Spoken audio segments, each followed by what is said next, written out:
Hi, I'm Rachel, and welcome to my channel, La Bricoleuse, where I share tips and techniques from over 25 years working as a costume craftsperson. In my line of work, most of my jobs have been staff positions, where I'm either paid an hourly wage or a flat weekly salary. In those cases, my only opportunity to advocate for pay parity is in the initial offer and negotiation. After I accept the job, that's what I'm making. But as a costumer, I'm often contacted about freelance work. How much money would I want to make all the headpieces for a ballet? Or what about animal masks for a children's theater production? Once, I was even asked to quote a price to recover 6 parasols used in a feature film. Where do you even come up with those numbers? How do you decide on a fair price? In this video, I'll help you determine how much to charge for your work. This will be useful information whether you're working with a costume designer, a cosplay commission, a bridesmaid, or a local boutique with a product idea. And that's the first point to consider. Who wants to pay you to make them something? A feature film or Broadway costume designer or an A-list celebrity has a very different budget than a church pageant or a middle school dance recital. The client must be able to pay what you need. That said, you aren't obligated to quote them a price within their budget. Your skills have value, and if you name a price that a client feels is too high, don't feel guilty about encouraging them to hire someone else who will do the work for what they want to pay, if they can find someone. But assuming you're working with someone who's willing to negotiate for serious, reasonable, fair compensation, let's talk about how to come up with the numbers.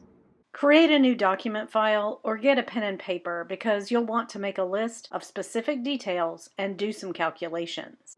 That's right, math. The primary factor in determining your quote is time. By when do they need the job completed? Will you be able to do it by that deadline? Will you have to prioritize this work over other work you've already committed to? Will you need to hire assistants to finish on time? Depending on the answers to these questions, you might need to figure it into your price. To determine an hourly rate for your skills, do a Google search on the pay rate offered to skilled laborers in your geographical area. Carpenters, plumbers, and stonemasons. That's what you should expect to be paid for skilled garment construction. Garment making skills are undervalued globally thanks to clothing industry factors like fast fashion and sweatshop labor. But it doesn't mean that as a freelance creator of a custom product, you must accept poverty wages. Location may also be a factor to appraise. Will you need to ship the finished garments? Include a fee for the shipping and the time and supplies you'll need to pack it all. If you must travel for fittings, include a reimbursement charge for your expenditures. This video assumes that you are a freelance costumer working out of your home studio. You still need to take overhead costs into account, though. The work you do in your home needs to contribute in some way to the costs of living in that home. The rent or mortgage, utilities, and insurance. A quick way to do this is to divide your total monthly bills by your total monthly income, and then multiply by 100. So if you pay $2,500 a month in rent, utilities, etc., and you make $7,500 a month from however you make your money, a day job, gig work, royalties, whatever, then you need to add a 33% charge to cover the overhead. If you will estimate your hours as a line item on a quote to be paid as a flat rate, take into account any special conditions and allow extra estimated time for those. Are there unique needs, like for circus performers or ballet dancers? Or circumstances, like a parade that runs twice a day regardless of the weather? Will you use challenging materials? Silk charmeuse is more difficult to sew than cotton broadcloth. Will the project require research and development? Or have you made anything similar before? Materials are another element to take into consideration. If you provide them and you'll have to shop for them and then itemize, Also add a 20% fee for the time spent acquiring them. If materials are provided, clarify exactly who supplies what. For example, does the client provide linings, zippers?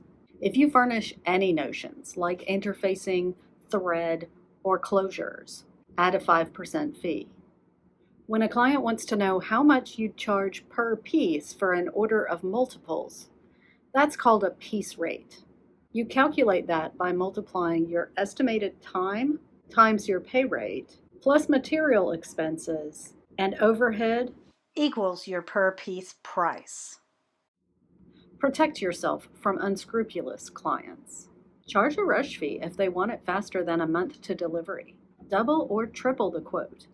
You've probably heard the saying, poor planning on your part is not an emergency on mine. That's another way to look at the rush fee.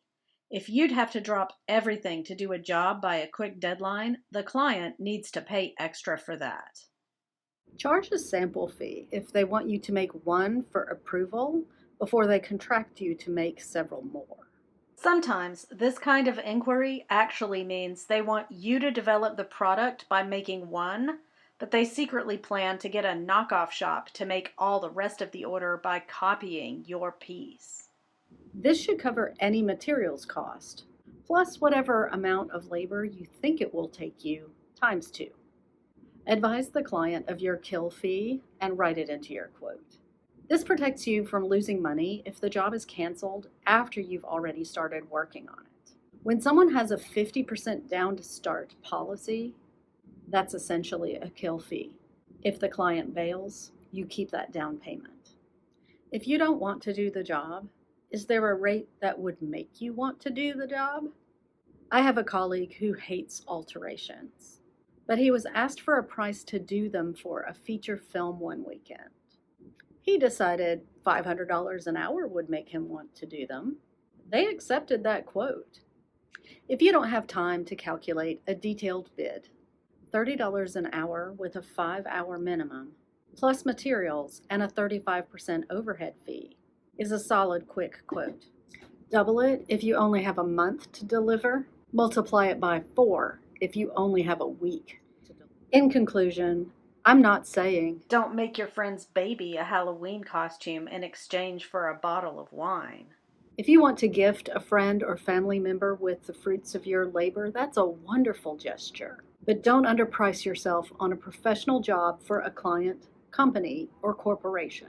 And I assure you that you can say no to any job if you just don't want to do it. Although much of the advice and information in this video is informed by my own experience working as a freelance costume maker. If you would like a reference book with similar information on a broader artistic focus, such as painting, sculpture, and other specialties, get a copy of my friend Margaret Peot's book, The Successful Artist's Career Guide. She covers the different ways to determine a price for your work, as well as information on obtaining health insurance, achieving a work-life balance, and more.